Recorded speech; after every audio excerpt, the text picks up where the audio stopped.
Hi, I'm the Sultan of Silver, and in the next few minutes, I'm going to show you how to get shit done. Stay tuned.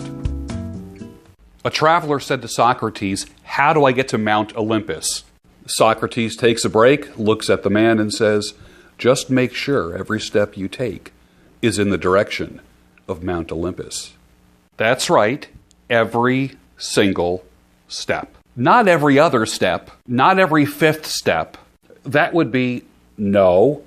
As a matter of fact, I created a card that I call the power of focus. I keep that card in my money clip, one in my bedroom, one in my bathroom mirror, one on my desk, one in my car. You get the picture. It's a message that I created that through repetition I have learned to focus. And I'm going to share that with you. On the top of the card it says the power of focus. And then there's several bullet points underneath it. Just a small little card, no bigger than a business card. First bullet point, every step. Literally every step that you take with your feet. Second bullet point is every thought. Harness your thoughts and where your mind goes. Next bullet point is every phone call. Every time you pick up the phone needs to be in the direction of your goal or Mount Olympus. Fourth bullet point, every email. And fifth bullet point is every correspondence, no matter whether it's outgoing or time that people are taking up in your life, whether it be meetings. So there's 5 bullet points that, when added all together, give you great focus on your projects. Focusing is such a great concept and it helps you get stuff done. This is a magnifying glass. And there is the sun in the sky.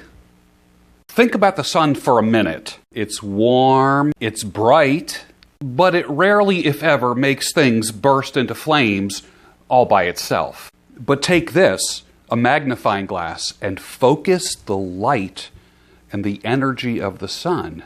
And pretty soon, you know what's happening? Things start smoking and things burst into flames. The power of focus. Can't get shit done? Try focusing and doing the Socrates thing. Think how many unfinished books there are on hard drives all over the world. You know you have one. And unfinished projects in basements, garages, and studios.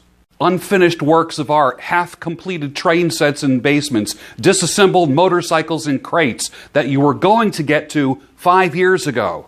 And unfinished business ideas. And you know that you have them. And the side hustle, that idea that you came up with, that you know would just make you a fortune if you get the thing off the ground. Is it starting to make sense, Sherlock? So this is what I want to talk to you about. There is no such thing as multitasking. I take that back. Let me correct it. There is no such thing as effective multitasking. When you multitask, everything gets done half-ass. It's so much better if you stick with the task till it's, number 1, completed, or number 2, for a finite period of time, which means there's a definite starting time and a definite stopping time. And then you move on. Sometimes staying with a project after that finite period of time, that specific definite period of time that you're working on it, sometimes working with that project after that time, you end up experiencing what we call the Law of Diminishing Returns. So working later on a project doesn't necessarily mean you're going to get more done. Your best work might have been done up until about 8 p.m., but from 8 till midnight, it kind of went downhill from there. So what happens is you get diminishing quality as well. Simply put, working long hours on something doesn't guarantee quality work. And you know there's projects that you should have stopped at 9 p.m., but you went all the way through to midnight, and then you look at it the next day, and you say to yourself, I should have stopped at 9 p.m. And if you don't do it right the first time, then guess what? Then you end up spending twice as much time because you have to revisit it over and over and over again until you get it right. When is your best work done? Time-wise, I mean. Is it early morning? Is it late at night? That's called your sweet spot. When do you produce the most during your day? Only you know. For everyday tasks, I was an absolute disaster. I'm talking about cleaning and laundry and doing things around the house. I would be ironing a shirt. I iron half the shirt. The phone rings. I have a phone call. I put the phone call down. I go and shave half my face. And then I eat half a bagel. And then I get dressed because I realize I'm pressed for time. And then when I get to work, I realize I have a half-ironed shirt, half of a shaved face, and the other half of my bagel was left on the kitchen table that the dog is going to now eat. So what would I do? I found a solution, and this works great for me, and it can work great for you as well. This is not high-tech at all. As a matter of fact, it's low-tech and analog by today's standards. What is it? A kitchen timer. This is how it works. If I had 2 hours of laundry to do, let's say folding and ironing laundry and getting ready for the week, 2 hours is a long time to do that. So what I would do is I would set the alarm for 15 minutes. When the alarm would go off, I would go and start to clean the bathroom. For how long?